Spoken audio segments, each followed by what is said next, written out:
I'd like to introduce our next speaker.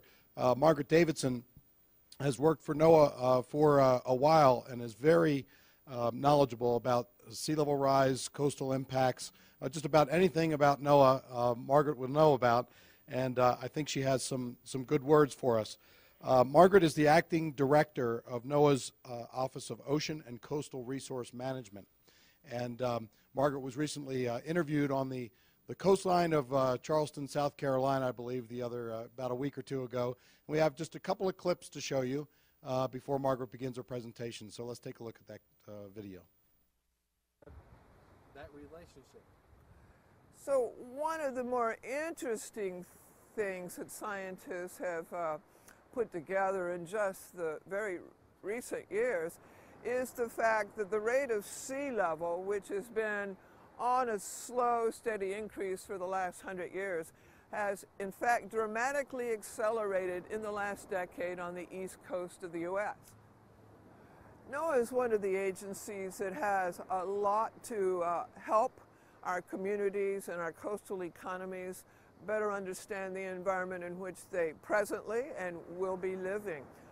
Not only do we provide information about weather patterns as well as changing climate patterns, but NOAA also has responsibilities that are associated with coastal resources and fishery resources. So one of the ways that we are useful to the taxpayer, besides providing usually quite good weather forecasts and climate projections, is that we also provide a range of what we call technical tools, such as a coastal inundation and sea level rise viewer that's on the web and readily accessible and usable even by folks who are not web savvy, so that they can begin to visualize the extent of flooding under different storm regimes or under a changing sea level scenario for themselves. And they can look at key landmarks in their neighborhood and their communities and begin to understand, what do we mean by water levels that are 3 to 5 feet above ground level? What does that look like in my neighborhood? There we go. Hello. Thank you. I'm delighted to be here today. Thank you, Dave. You're just about the only one who could get me to come to the Intermountain West in the depths of winter. I grew up in Texas. I live in Charleston, South Carolina, and I often describe myself as a lizard. And for you atmospheric scientists, what that means is I like heat, and I don't like cold. But I am glad for the warming trend that we're having today. Since last Sunday, I was in 85 degrees in tank top and shorts doing yard work. So I'm glad that it's already up to 16 degrees today here in Breckenridge. So the other thing is that I would like to point out that, unlike my colleague Chris Strager, I need to start off with a disclaimer. Anything that I say may or may not be accepted by the agency that employs me. It's entirely my personal opinion, my personal views. So with that, Dave Jones had asked me to speak on the issue of coastal inundation on short and longer term timescales.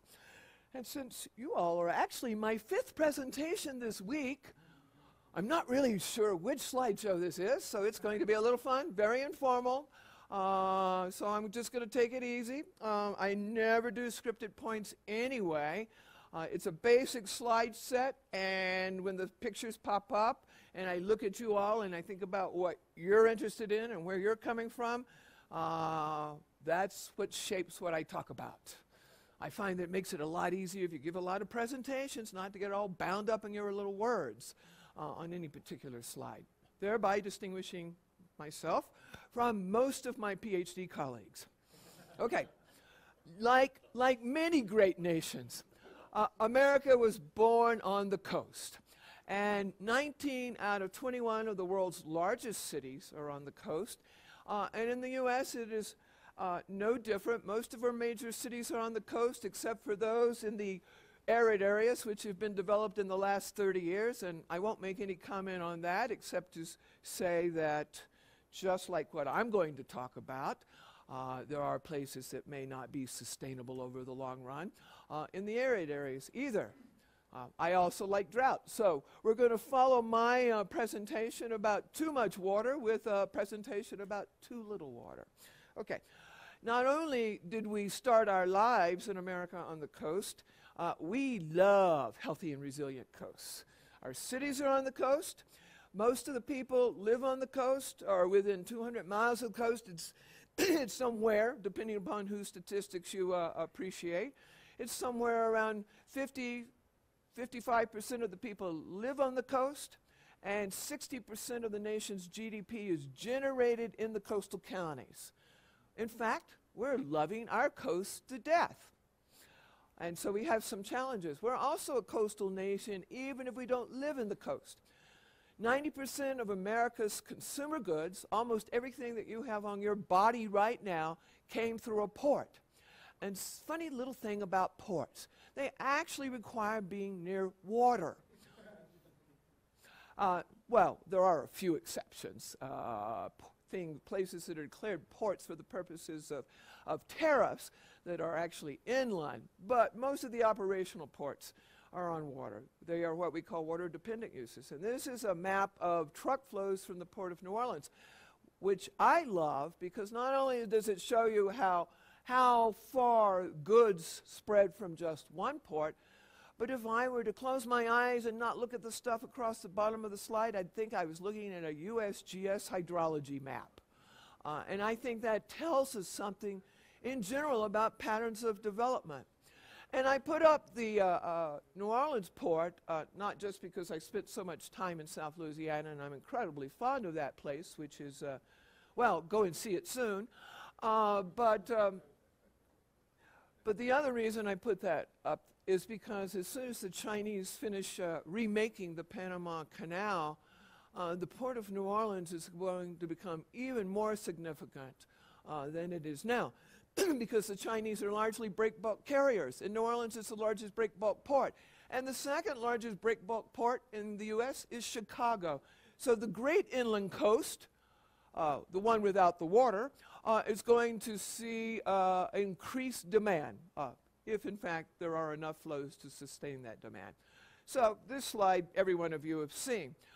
I just want to make a couple of comments about it. First of all, this is only, well, there are challenges with coming up with this slide because data is collected by lots of different entities, and why we are working on figuring out how we hold hands and produce a unified product.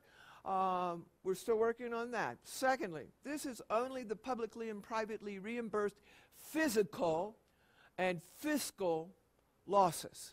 There's absolutely nothing with this slide that's associated with environmental or social costs.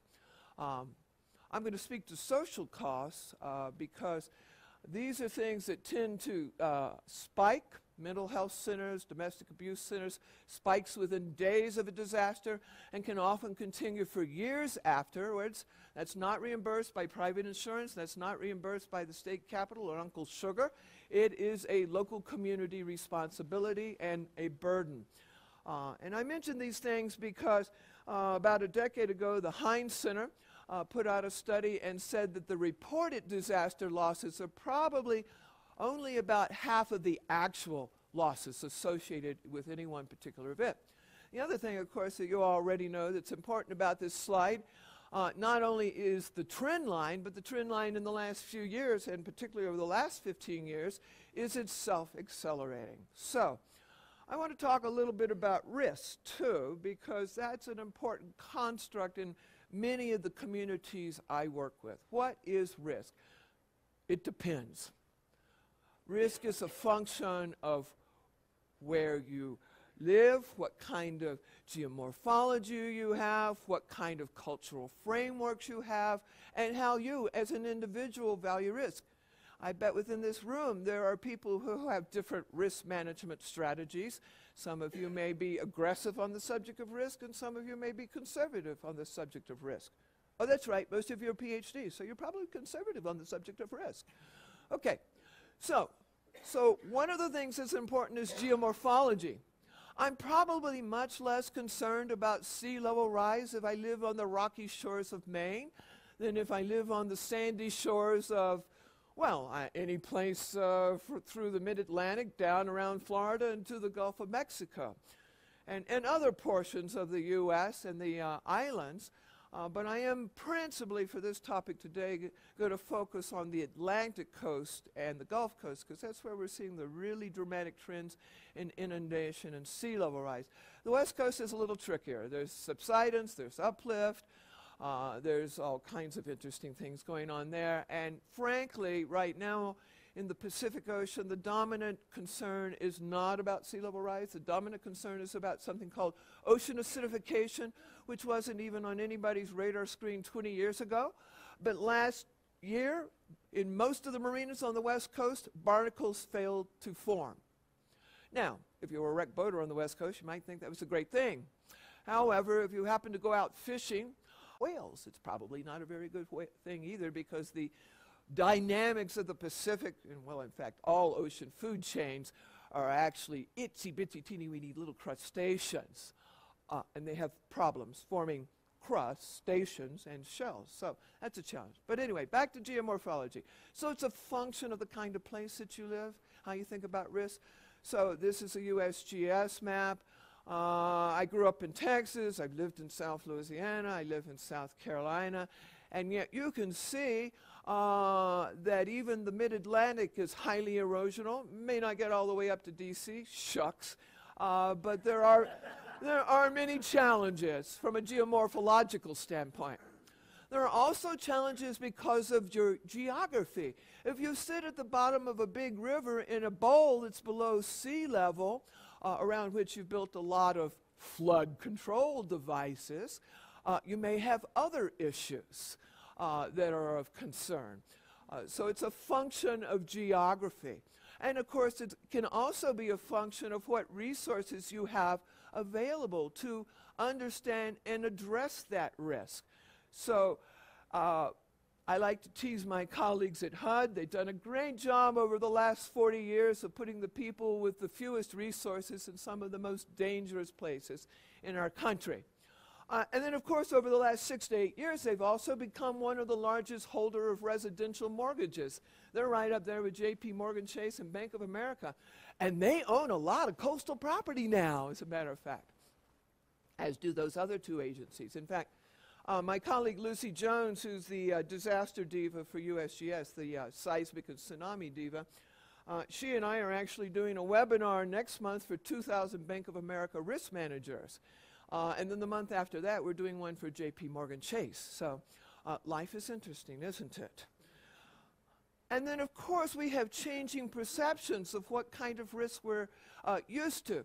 So I'm a redneck.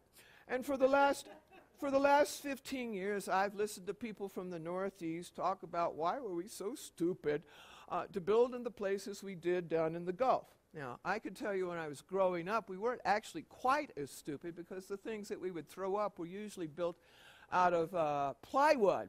And when they blew down, we'd just get a keg of beer and a few friends, and we'd go back out and throw it up. Not the beer, the house.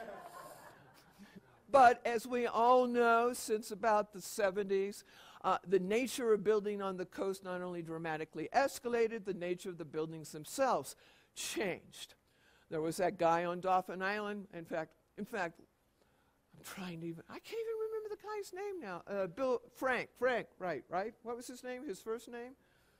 The head of the Hurricane Center, the original jarhead. Yes, Neil Frank. I remember going to a presentation that Neil Frank made on the Hill in 1979, after whatever storm that was hit Dauphin Island, and he showed a great series of photographs of this one particular house, which had already been rebuilt twice in the 80s. Now, I happen to know that house has also been rebuilt another 3 times, each time larger and more expensively. Now, recently, this summer, we passed some amendments to the National Flood Insurance Program that says that if you're dumb enough to live in a stupid place and your house gets destroyed, you can rebuild it, but the next time around, you're going to have to pay actuarial rates. Oh, by the way, I should thank all of you who don't live on the coast for subsidizing the fact that I live at 8.5 feet. So this isn't just a professional issue for me, it's a personal issue. I actually have webs between my toes. So, now, the point of that, all of that at the beginning was it's been very interesting for me to listen how the tenor of the discussion has changed over the last 2 years. Because, of course, last year Vermont discovered that it was a coastal state when Irene happened. And then, of course, more recently, my more enlightened, educated colleagues from the Northeast have a totally different view about that rebuilding phenomena.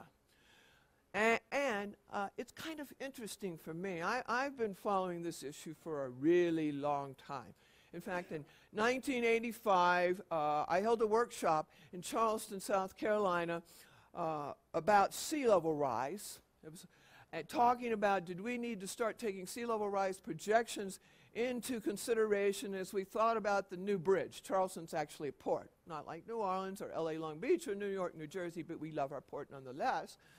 And we were getting ready to build a bridge, and I really thought it might be clever if we raised it a little bit.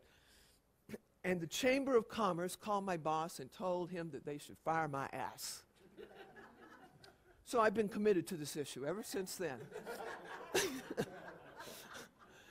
Now, I've heard a lot of discussion in just the last 2 months talking about the kinds of issues that we really hadn't been able to talk much about in the previous decade. And there are some of us policy weenies who are foolish enough to think that something might actually change. And it might. If it does, it will probably be in New York City, because if Bloomberg can outlaw supersized Cokes, then I think we might be able to accomplish a few other things. But then I've always believed that a benevolent dictatorship was the most effective form of governance. But what we do in New York is a totally different thing than what we do on New Jersey. I was telling someone at breakfast that one of the things that I learned about was the New Jersey coast. All those little mom and pop shops for all those little bitty New Jersey shore towns are often, half to 3/4 of that town's revenues. They can't even put a police force out on the street if they can't get folks back up and collecting money by Memorial Day. So that presents challenges. Also on New Jersey, we saw some really great examples of how Mother Nature can, in fact, help you if you happen to live in challenging environments. I'm going to pick on the town of Long Beach, New Jersey, because a while back, when all of its neighbors were putting together some money, as well as some earmarks, to get the Army Corps to build, well, I think they actually called it a storm protection dune. I personally would have called it a big berm, but if you're marketing to tourists, I guess you do want to call it a dune instead of a berm. The town of Long Beach decided to opt out of spending the money on the berm because they did not wish to obscure their view of the sea. Because if you're behind a berm, you can't see so well, right? And of course, the photos right now, all you have to do is take aerial photos of the New Jersey coast, and you can see, for instance, at Long Beach, well, not so much of Long Beach anymore, even though the towns to the north and the south of it are much less damaged, let's just say it that way. So there are some graphic experiences that are coming out of there that don't require scientists to communicate to local officials about what are some of the relationships between human-built structures and natural structures. So that's one of my thoughts about optimisms. We worked with FEMA to turn around the advisory base flood elevation maps in record time, and yet again, they were not wholly appreciated by the local population. And now we're working behind local experts, one at Columbia University, Cynthia Rosenswing, who already was on Bloomberg's climate adaptation panel, and behind the Climate Adaptation Alliance group at Rutgers, the local trusted resources. We're producing the sea level rise scenarios, which were just released in a draft format by the National Climate Assessment a few weeks ago. We're producing them in a digital format that's completely compatible with the FEMA AFBEs, so that if some local official or individual were to choose to consider sea level rise in addition to the advisory base flood elevations, then they could easily do so. And it's not the feds cramming it down their throat. It's coming out of the local folks, which is, I can tell you, on highly contentious issues, always a preferred strategy. Of course, I am a Southerner, so then I have a perspective on how some people feel about feds that has affected me. But of course, my homie would have us believe that sea level rise is a serious issue and not really a joke. I love Stephen Colbert, and he is from Charleston, South Carolina, if you've been living under a rock for the last decade. And he's also talks a lot about these issues on his show, of course, with humor. Because as Oscar Wilde famously said, if you're going to tell people the truth, then do it with humor, because otherwise they will hate you. So why is it that after thousands of years and a relatively low rate of sea level rise over the last 100 years, are we seeing a change, an uptick? Well, it's something about atmospheric science and ice. Okay, so there is this place called Greenland, which is a misnomer. I've always liked that. Greenland was the one with ice, and Iceland was the one. Anyway, the Greenland ice sheet has been not just melting, but collapsing in a rate, in a manner, and in a rate that wasn't even imagined by glaciologists 15 years ago. In fact, they thought it was going to melt from the top and it was all going to run off from the top. And the reality is it hadn't happened like that. It's actually created crevices and the albedo off of the darkened surfaces underneath it have actually accelerated melting from underneath the ice sheet. And it's now melting at a rate that 15 years ago, even the worst model projections didn't indicate. And there's also another little fascinating thing about this barrier island. As the ice sheet collapses, it's beginning to shift southerly to the lowest end of the barrier island. Now, it's interesting that at USGS, the guys who study climate are entirely different than the guys who study declination. Oh, that's right, they're scientists. Okay, so declination has to do with the angle of the barrier island. And just recently, those geeks who studied declination have actually seen a shift in the relative elevation between the northern end and the southern end of Greenland. So who knows? Maybe tipping point is not a metaphorical term. Anyway, as that water melts, it's dumping a lot of really cold water, a lot more water, a lot colder water, into that part of the ocean. It's totally upset the whole downwelling, upwelling dynamics, which in turn has already begun to shift the pattern, the flow, the geography of the Gulf Stream, which in turn affects the relative sea level rise in the Atlantic Ocean. Now remember, the Atlantic is also a really small bathtub. And then if you look at that and you put it into places that have low, long sloping shelves and sandy beaches like mid-Atlantic on down south, you have to begin to be concerned about this little uptick in sea level rise. And a couple of papers have come out since November. Abby Salinger, USGS, has been studying this for the last 20 years. But more importantly, Stefan Ramsdorf and his team, who are recognized as THE world experts on this, has also produced a paper about this. So it's becoming a more pressing issue on the East Coast, certainly.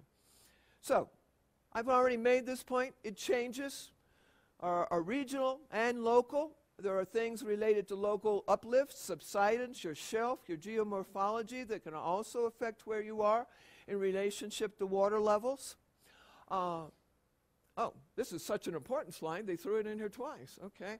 This is actually showing you changes in different kinds of geographies. This is, I'm sorry, you can't see that, and I just dropped my piece. This is Alaska, of course, so it's an uplift location. You can actually see Key West is climbing pretty well. And if I were you, anybody who has any property in the south of Florida, I would suggest that you find someone you don't like to offload it on in the next 10 years. Because one of the things, as a result of changing the National Flood Insurance Program, so first of all, the changes from this summer, if it's not your primary residence, you're already going to pay more. And then if your house does get damaged, you're going to pay more.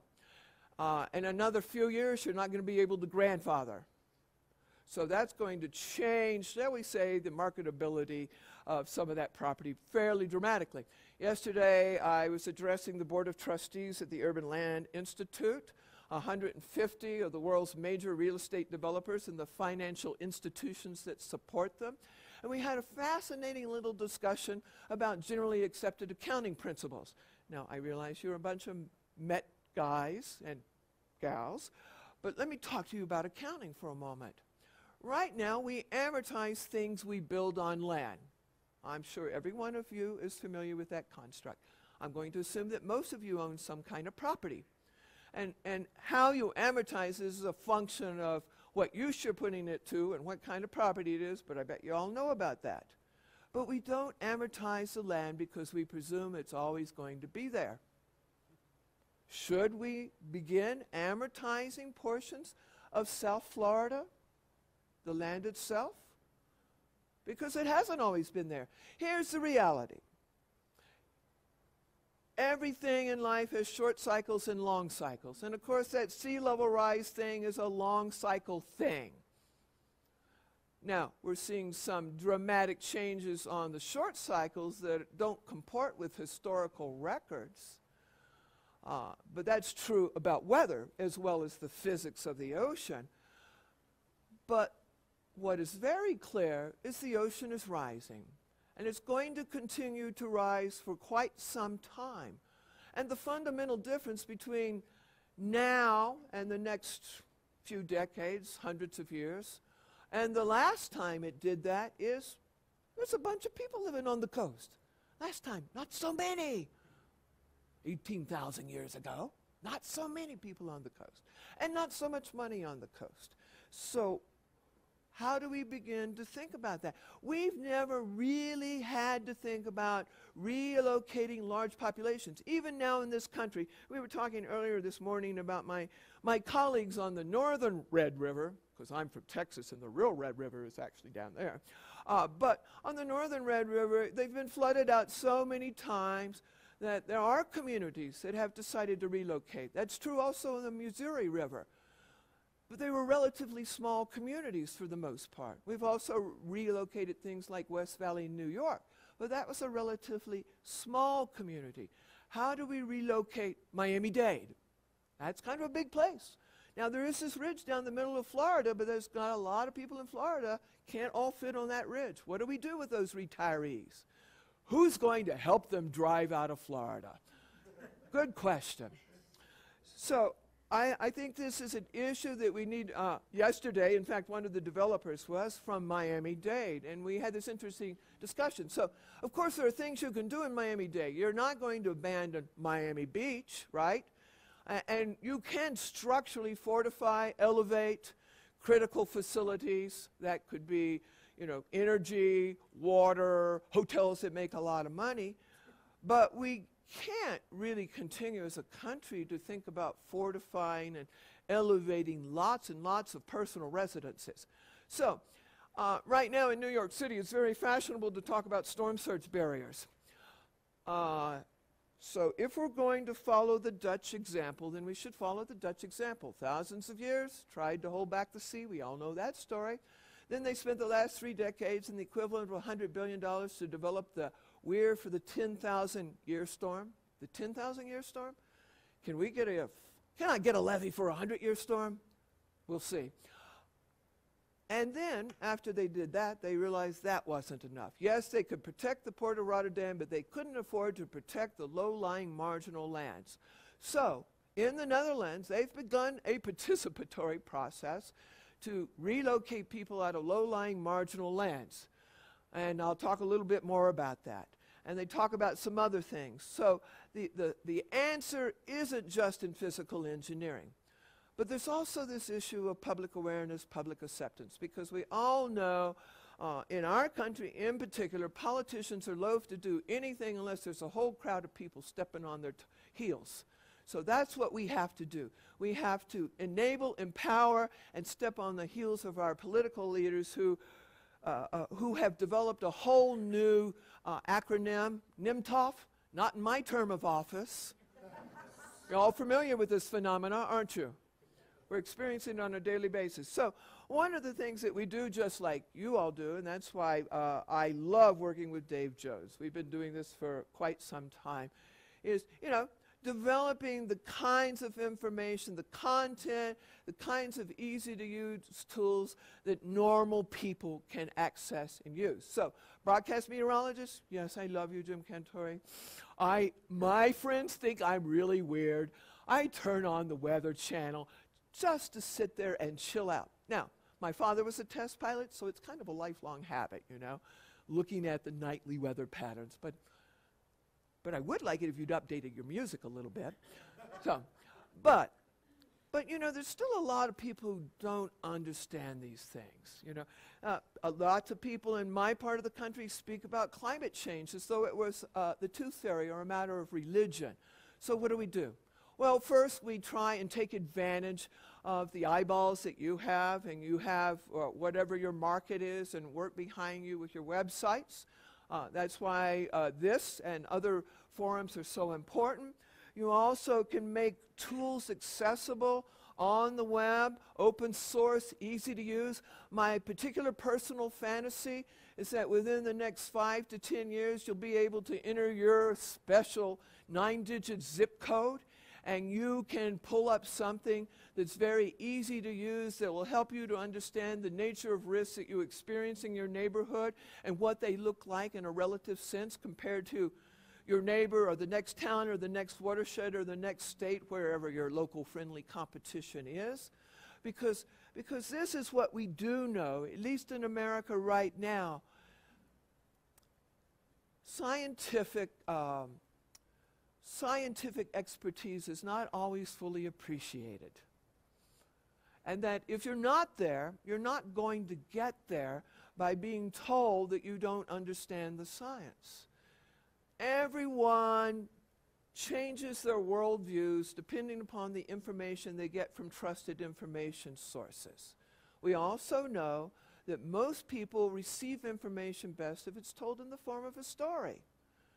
There was some guy named Homer, you know, about 1,500 years ago who kind of showed us how to do this, and this still goes on today. So we have to look to trusted information resources like broadcast meteorologists and like the Weather Channel and like the WeatherBug app and all those kinds of things. But we also have to look to individuals within communities, community leaders, community thought leaders, influential people. That's one of the reasons why for the last decade since Katrina, I've also been working closely with the U.S. Chamber of Commerce, the Business Civic Leadership Council. They now have a disaster resilience initiative. And they're just like me. They have to sing for their supper. And over that last decade, about 24 of their corporate funders have developed either community resilience or disaster risk portfolios within their corporate foundations. So I think that's a really great thing, because at the local government level, I often say, the chamber's at the table if it wants to be at the table. It's going to run the table if it wants to.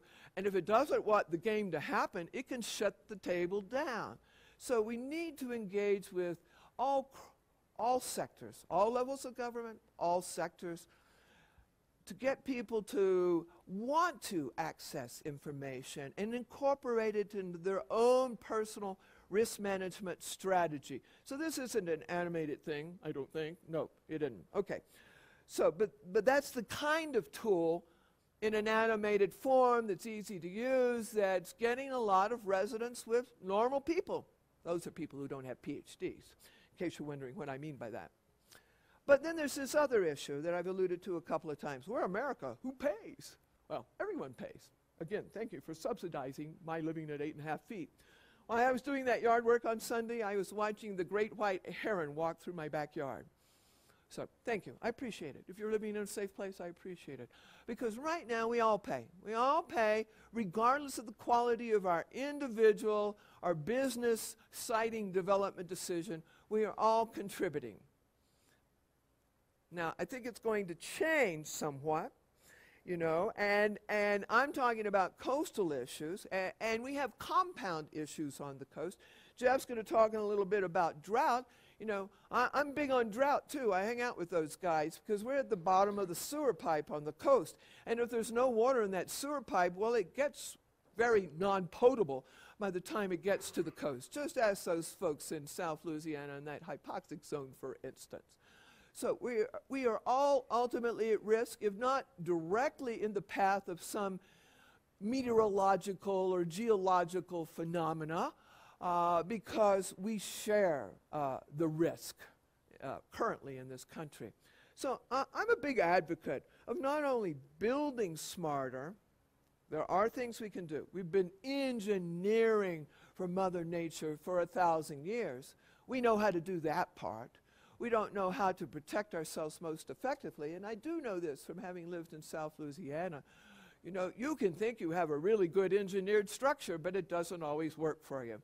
And when Charleston, a few years ago, my mayor, Riley, who's actually quite famous, he's a benevolent dictator himself, when he was getting ready to put in a new storm pump system, my comment to him was, you need to really think carefully about it, because storm pumps work really well until there's a really big disaster, and then they don't work at all. So we need to do a better job of taking advantage of the effectiveness, the efficacy that Mother Nature offers us, because she actually does it better than we do. The problem is this. Right now, in this country and many other places, we do what we do with concrete. And one thing I'm really clear about is we're going to pour a lot of concrete over the next few years in this country, because that's the easiest way to create a lot of jobs before the next presidential election. But my friends in the environmental community, my colleagues in the public sector community, are often the people invited last to the party. So even when we go to a pre-permit hearing, the developer sitting across the table has already bought the property, probably already spent $250,000 on A&E studies, and another $250,000 on the lawyers. And so all we're doing is dinking at the edges. We're trying to minimize the environmental damage. We're trying to get some kind of great photo op on the edges, but it is both literally and metaphorically a marginal effort. We need to have an intervention strategy in which, that's why I'm working with chambers and with developers now. We need to start thinking differently about where and how we site. Give you an example. 10 years ago, I was funding a visioning process for the regional Mobile, Alabama area through the Chamber of Commerce. And for helping to fund that process, I also got some people to the table they didn't usually invite to the table. And during the course of that 1.5-year long process, some interesting things emerged. Now, it wasn't originally the goal of this process to inform the economic development planning process. It was the goal of the process to inform a different kind of master plan.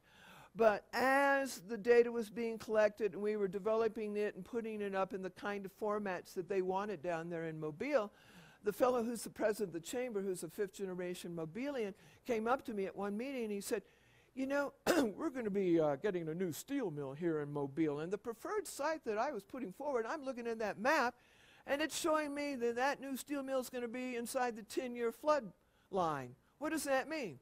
I said, well, that means that when the flood comes, you're not going to be cranking out any steel.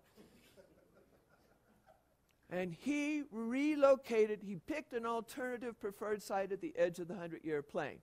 Wasn't my idea of community resilience going into the process, but it altered my view about how we need to think about where and when and with whom we engage.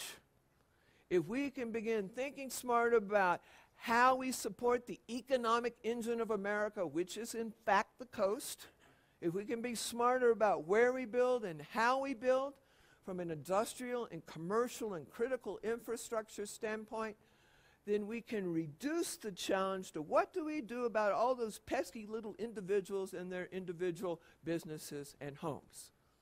Still a massive problem. But if you set up the framework on the landscape, if you take a systems approach, a landscape scale, and you begin to think about this, we could actually begin to look smart. The Dutch have this thing called multiple lines of defense. They got an offshore berm. You guys know about their dikes. They're creating wetlands behind the dikes. They're doing everything they can do, both from a physical engineering, civil engineering, as well as a natural engineering perspective. And that's actually the conversation we are having with people in New York and New Jersey right now. And, oh, by the way, Mobile, Alabama has an offshore berm, too. So one of the things we need to do in this country that we're not really good at doing, as you all know better than I, is funding critical monitoring and observing systems. We usually wait till they're way past their lifespan, or they've fallen out of the sky, or some disaster happened, and we go, wait, we need that data. Well, I'm a coast person, so I work in the brown water, and unfortunately satellites don't really do so well in those opaque waters. In fact, when I first got to know, I asked one of the satellite guys, well, why don't your satellites work for me? And I got this great lecture on the physics of optics. And I said, well, okay, I understand that problem, but my problem is the optics of politics in the coastal environment. So I'm big on in situ and aerial observations, just so you know where I'm coming from. So NOAA's trying to put together a coastal sentinel site network, but you all know enough about NOAA to know it's actually a really small agency in a comparative sense. So if you're the smallest dog at the trough, and I do like to run with the big dogs because they always slop over while they're eating, then what you got to do is you got to figure out how you couple your interests to the big dogs. So I've been courting the folks who get a lot of money from NSF, working with the people at Interior. We've been holding a meeting inside Fedlandia in D.C.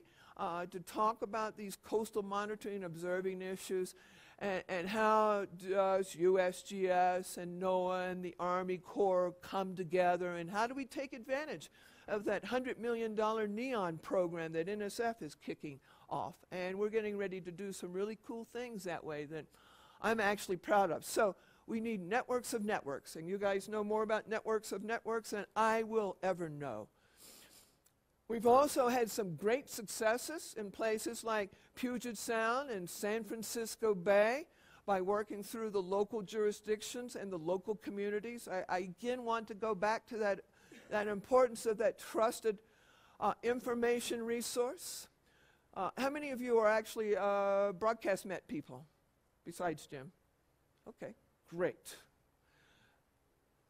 You know how important you are in your market. You know how important you are to your station. I hope you're getting the salary you deserve. But more importantly, there's a whole host of associated issues. 15 years ago, we only worried about the water coming in by sea, the surge.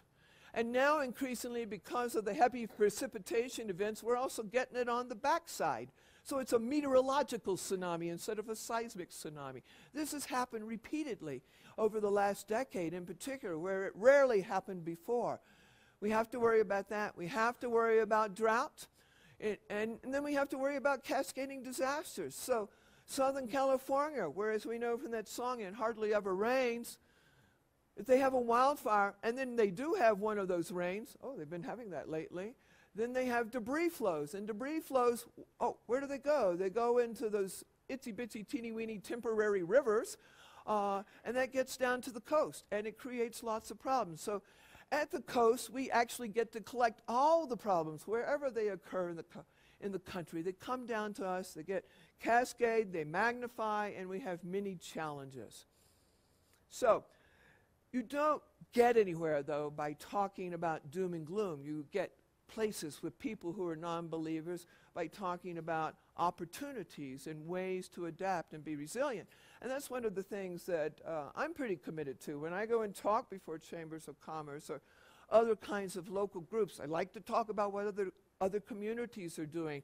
I like to show pictures, of where it's been working for folks and who's had success and who's been able to hold down their losses. Those are the kinds of messages that actually resonate with the kinds of folks who don't actually want to talk about the C word. So I say this is an issue that's like golf. You play it where it lays. So if they don't want to talk about climate, I can talk about disasters. And if they do want to talk about climate, then we can add that on top. Here's what you need to know. 3 categories of disasters: drought, wildfire, and coastal inundation. Doesn't matter the time scale. Short extreme event, longer climate change. Everything we want society to do to reduce future losses, to take care of themselves, is exactly the same. So you don't have to persuade them it's a climate issue if you don't want to. You can just talk to them about what they need to do now, how they can save their ass and their wallet. And I think that's really one of the ways that we can begin to move this issue forward. We can have the scientific discussions, we can have the policy discussion, but we also got to get down to where people are concerned about alimony and the flat tire on their boat and how they're going to get their kid through college. And we can connect it to those issues because it's related to everything. Like water is connected to everything, flooding is connected to everything. It's even connected to your human health. And we're seeing a lot of data come out of the epidemiologists that's increasingly demonstrating the strength of that relationship. So, working with you all and folks who make a lot of money and other people, I do think that we can continue to move the ball down the field. How fast, I don't know. But I do think we have a window of opportunity for discussion. I tell the young folks to get into the disaster business because it's a growth industry, right? Last couple of years, every continent, every category, we've broken records. So that's the end of the spiel for today. Thanks. If anybody has any questions for Margaret, please use the microphone so the online audience can hear. And I would like to start it off, Margaret, with a question. First of all, thank you very much. You never cease to disappoint. I think as wait a minute. No, you never disappoint. Yeah. He was speaking metaphorically. That's good. It was a metaphorical. That's right. By the way, this is Ken Earhart. The question I have for these guys in the audience is, how do you think they can integrate information about the changes that are going on, about the vulnerability to the coastlines in their weathercast? Because they don't have a lot of time, but they do have the need to learn more. Got a couple examples. So we worked with a couple of cities on the West Coast to put together king tide photographic contests. And actually, it's pretty much spread to the West Coast. How many of you guys from the West Coast? Okay. So king tide photographic contests are, wow, they're just popping up all the time. More recently, those conkheads down in the Keys have also begun to put together, I get an image a week of A1A underwater. So one of the things I was actually saying to my colleague from South Florida earlier this week is we need to figure out a way to propagate this citizen engagement all around the coast, you know? Encourage people to go out and take these kinds of photographs. You know, if they're out there taking photographs of landmarks that they know and love, and they're looking at, you know, the imagery of the flooding themselves, they're creating that imagery. Not only they are involved, but they can see these changes. You know, it's like that documentary Chasing Ice. You know, if you can visualize these things against places that you're so familiar with, you don't have to have an expert tell you. And at the end of the day, that's always really great. So I'd love to work with you guys to figure out maybe how we could spread that, you know, make it a little virus that spreads across all of the coast. I think that's really important. One of the aphorisms that I use in skeptical audiences is today's flood is tomorrow's high tide, because it's so short. It's so telegraphic, you know, and anybody can get that. Even my sister can get that. The other thing I say to the non-scientific audience, you know, we all spend a lot of time talking to each other, right? And we preach to the choir. I was just at the National Council on Science and Environment most of this week. It was all about disasters in the environment, and we had a session, what day? I'm losing track. But anyway, we had a session one afternoon. It was standing room only. There was 150 people in our room. There was a panel of 3 of us to talk about coastal inundation. But, you know, I looked out on that room, and I probably knew half of the audience. And then I probably knew the other half of the audience, not by face, but probably by their papers or their work. You know, and that's one of the problems, you know. So many of us are so comfortable talking with our colleagues and our peers, and very few of us like going out into hostile audiences. Now, I was trained as a lawyer, so I know how to go out to hostile audiences. I'm very familiar with them. But I think it's increasingly important that we have those kinds of dialogues. So one of my own little standards of practice, Dave, is adopt a troglodyte. In your family, in your neighborhood, in your church, mosque, or synagogue, each one of us knows one. My sister's one. Each one of us should teach one. You are a trusted information resource to someone else as an individual. You know, that's also what we should be doing, is sitting down with someone that we know that we have a good personal relationship with and having that discussion in a depoliticized way, you know, not with a lot of things about confidence intervals, please. As the guy from the chamber said, it was really kind of fun a few years ago. I held a meeting between the climate folks at NOAA and the chamber guys. And it was fascinating because after a series of modelers got up to talk, one of them was standing up there giving this little talk about confidence intervals, and then the president of this group of the chamber got up and he said, and he's actually a smart guy and he gets all this stuff, he just can't say he does because he works for the chamber, but he gets up and he says to this room, I just want you to know that every time you guys talk about confidence interval, it just convinces my community that you don't know what you're talking about. So it's a sacred word to scientists, and for people who don't want to know, it means that you don't know. It doesn't matter that there's 17,000 scientists who agree and only 500 who don't. They're going to latch on those 500. But if that person is your neighbor, you have a different relationship with them. And that change requires time and building relationships. You can't surge relationships. To paraphrase and misquote Craig Fugate, you can't surge relationships. You have to do that over time. And I think each of you can do that, not only professionally, but personally. Now, some of you have greater expanse of influence professionally than others. It's just reality. But we all have a span of influence personally. So I encourage you to do that both in your personal life as well as your professional life. I live in Charleston, so it's easy to do all the time.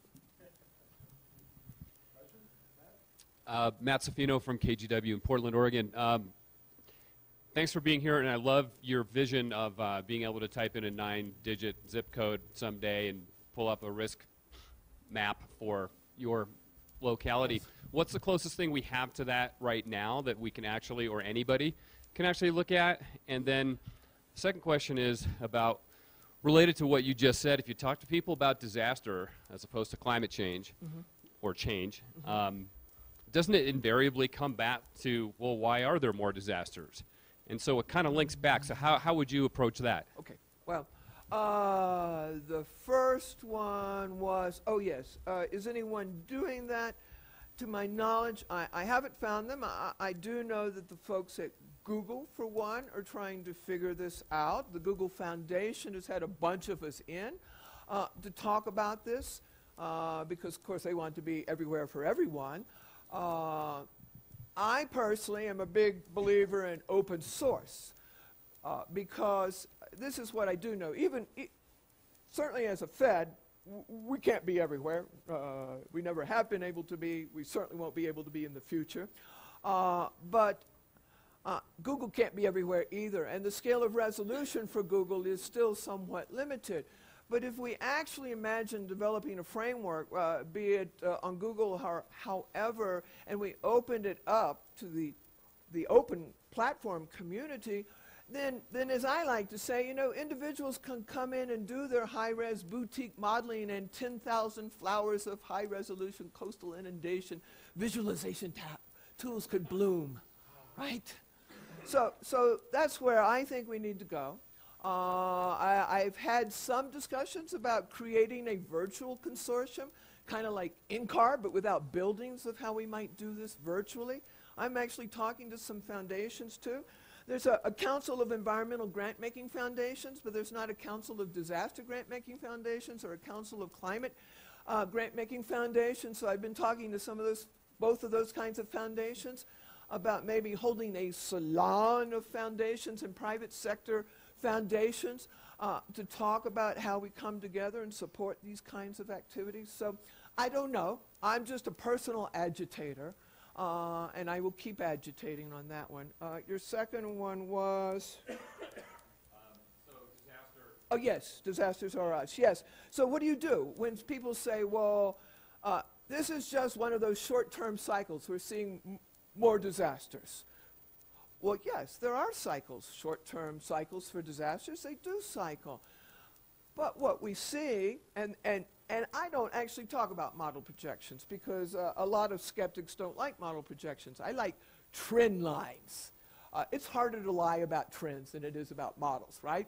So I like showing trend lines. But the one thing that's pretty clear is not only are we beginning to see a change in the distribution of frequency, but as you all know better than me, we are also seeing more frequent extreme events. So whatever it is, hot, cold, wet, dry, it is increasingly more extreme. So a more extreme drought begets more extreme flash flooding. You know, so these things are connected. So when they ask me this question, I talk about that short cycle, long cycle thing, and I say, well, you know, if you don't believe the climate thing, this is just what you need to know. We are seeing patterns in the changes of frequency and severity that are inconsistent with historical patterns, and then I'll take a little moment to explain about coring of ice and coring of under the ocean, and how is it that we could actually know these things over tens of thousands of years. Now, if they're the kinds of people who don't believe in dinosaurs, it's a little more challenging. Just saying. There are some people out there who think it all began just a few thousand years ago. They're a little harder to work with. Okay? It's sort of a technical kind of question. Technical. Oh, I'm sorry. I'm an economist and a lawyer, so be careful. All right. Jim White, University of Colorado. I know that when we say there's 50% of the people live near the coast, yes, and the economics, that also includes the inland coast, as you called it. No, it doesn't. So it does. So no, it doesn't include so the Great that was my Inland clarification. Coast. So it It doesn't only include includes the officially designated coastal counties, which are Atlantic, Pacific, Gulf, and Great Lakes, and the islands. But it does include the Great Lakes. The Great Lakes, yes, Okay, but not the Val states that are Right. along the Okay. inland coast. But people have asked me about, does that include Chicago and other? Includes Chicago. So that's a Doesn't lot of- include St. Louis. Okay, but the basic question I Doesn't get. include D.C., right. So the basic question Thank I God. get is how vulnerable are the Great Lakes to sea level rise? Well, they're not vulnerable to sea level rise. Right now, they're vulnerable to lake levels falling. In the world of climate projections, actually the Great Lakes is one of the really weird things. The models are kind of all over the place. But the observable data is there's a lot less water there than there was just a decade ago. Now, there are some projections that say that those lake levels will continue to fall. There's some model projections that say that it's a short cycle and they'll begin to come up again. It's probably this in the just released regional climate projections for the national assessment. It's actually the sketchiest set of regional scenarios is the Great Lakes. I guess because of that map we were just looking at right before me, because there are confounding variables, you know. It's really easy on the West Coast, of course, as I like to say, where all the big weather comes, right?